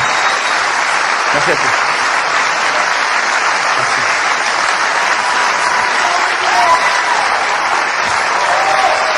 Merci beaucoup.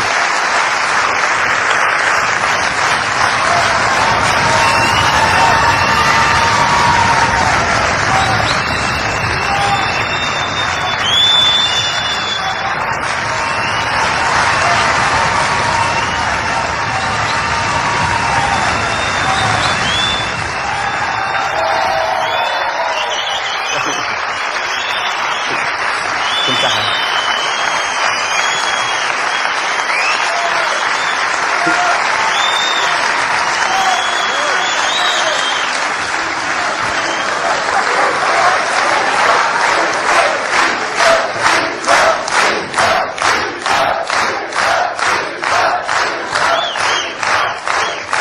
Merci. C'est comme ça. Merci beaucoup. Ça et tout. Merci.